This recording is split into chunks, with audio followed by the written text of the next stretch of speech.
The Leinster Trophy Mondello meeting hosts the final Yokohama Uno Challenge race of the season. And it's a big day for the two championship contenders. And for one of them, the day has started badly. Starting from the back of the grid, I was very unlucky there in qualifying. I broke a shaft and part of the gearbox, but knowing Aidan and John, they'd have the gearbox perfect for the race.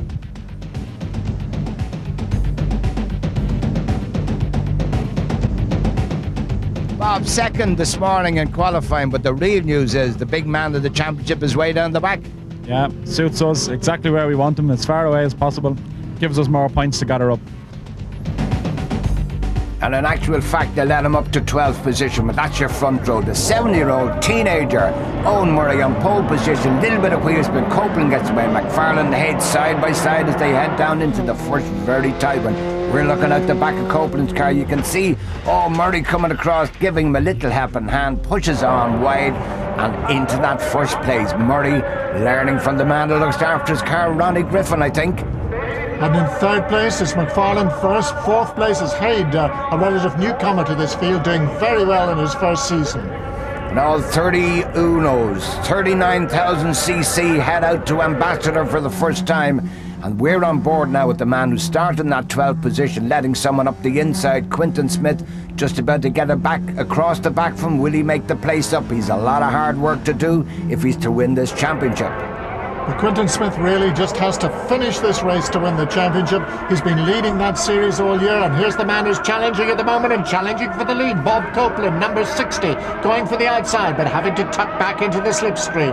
Yeah, Copeland using that long wide line. He had the legs, but when you leave the door, McFarlane there, number 59, just turning into this tight double apex as they come out onto the really quick back straight.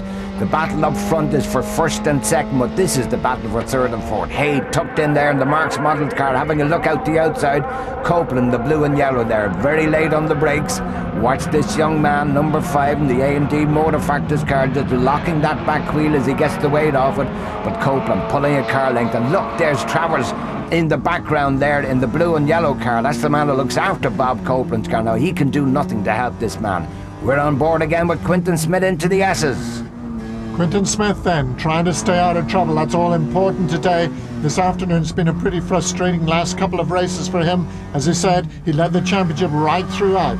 Byrne having a look at the inside of Simon Knott there in the SDS car. They're side by side. This isn't going to do Smith any good, but as Alan said, clapping his head, say, what have I to do?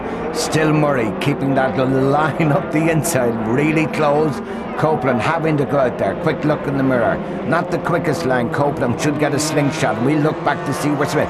That's Smith on the outside there in the green and mauve bumpers, and he's made his way up, but he's still behind Knott and he's still behind Tommy Byrne. The two white cars, they squabble over that place. And not much of that front bumper left there, Brian. I don't know, he's had serious contact with somebody there. It's not going to really affect the car. Just on the outside of your screen now, you can see it's got a new droop snoot effect. Well, he's done a good job coming around the outside. That's Haid, number 30, as he said, in the Marks Models car. A good season for him, one of the finds of the season, up into third place now, and he's sitting in a nice situation if these lads get into messing.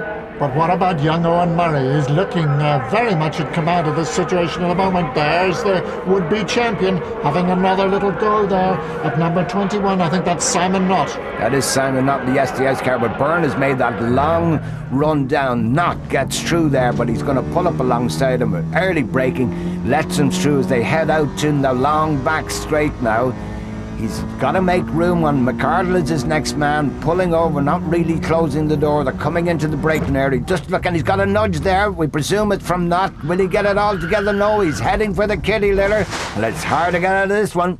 If he gets stuck in there, that's the championship gone, and it's looking pretty much like it at the moment. Oh, what a frustrating situation. His brother won that championship 2 years ago. He's not going to repeat the family fortune. And here's the man who now leads the championship, the Yokohama Championship. And down the inside he comes. You can see the mirror just being tapped there by Eoin Murray's mirror. So he flattens it. He's getting in very deep, Murray.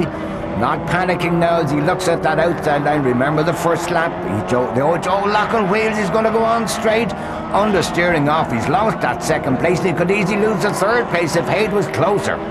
Brian Hayde then in a very strong position at the moment as Copeland gets a little bit panicky. A lot of pressure on him today, of course, and we've got to remember that he hasn't been racing that long either. No, one of the taller members of the racing fraternity, but he's pulled back, getting very wide there. But he likes to use these wide lines, especially coming down to the S's, then he can cut across. But if there's somebody close to you and they nick on the inside, it gets very slow. But he's pulled it all back again, coming down there, late on the brakes. Murray turning in, you can see just touched the curb there. Now he's really on his bumper. Is he actually with his bumper? But all the time, Hayde is still sitting there. One nudge from either of them puts him off, and Hayde is up, but he's having a look at the inside. Copeland to come to the S's. Will he make it? Late on the brakes, flicks it in. No understeer this time, but they're close. That was a lovely manoeuvre, really neat, clean pass there. And Eoin Murray now put down to second place. Hand is still looking very threatening there. Hayde, I should say, in third place as they come up, spreading out up into the final corner of this long international circuit. And this is quite an exercise now to keep it all together here, but Copeland is looking in command for both the race and the championship at the moment. I'm surprised Murray began to weave about there. Now he's getting a little pressure from Hayde, and Hayde having a look at that inside. Will he get away? Turning in very late indeed. Oh, just lifted off and wobbles out of it, and Hayde is up to second place. So the Ronnie Griffin car is down to third. We weren't quite sure that Ronnie ran this car till the middle of the year, till Eoin started to get a few results, and then all of a sudden Ronnie put his name forward. Copeland, meanwhile, number 60 in the Dunboyne oil car there, still out in front, but it's very hard to get away in these cars. They're all so equal, all in the Yokohama controlled tire. Down he comes. This is the old part of the circuit. Long left-hander now. Very tricky bend indeed. Very fast corner indeed. And you can get into a lot of trouble if you go wide there. You can see just how wide Copeland went, and he's lost about 2 car lengths to Hayde, and Hayde has not given up yet. Copeland has not won this race. Down into where he will see the remains of Quentin Smith's car in the kitty litter, which is afraid the end of his championship run. But can this man win the race? I think he can, but Hayde may have other ideas. So, Bob Copeland, as you said earlier, Brian, a big man, quite a heavy man, which is not an advantage in these little cars, because it's all down to weight in the little Fiat Unos. Coming out wide now, that's through tires and 2, coming up into the S's now. And this is where he took the lead a couple of laps ago. Safely out there in command at the moment. Hayde in second place, but Hayde now coming under threat from Murray. But he hasn't got far to go. He's got this very quick paddock bend. Oh, clips the curb as he comes out through there. That's not going to help.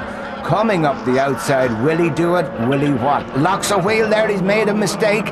He's getting it wide. Will he lose it on the last corner? Very close indeed. Murray looking at the third place. But there he goes. He has the win. And the most important win of his motor racing career so far. Bob Copeland takes the win and takes the title. Brian Hayde in second place. He'd be very happy with that.